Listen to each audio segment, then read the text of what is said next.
boys and girls. This is a 2010 Nissan Murano, and you have the ABS light on, that skid light on, and the computer scanner tells you that it's the left front, which is what I'm doing right now. I'm going to show you how fast and easy it is.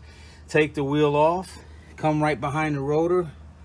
There's a 10 millimeter nut.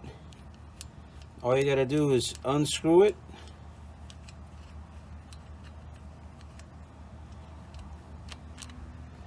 Pull it out. These are rubber garments. You just pull them out this way. There's another one right here. Go that way. There's another one right here. Go this way.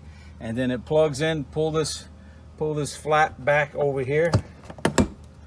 And there's the plug right there. It's just a clip. It's that simple.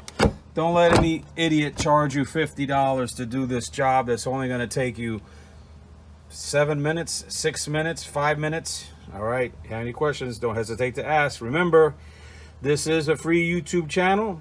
Help me by supporting this channel. All you got to do is just subscribe, hit the like button, and I thank you very much. Take care.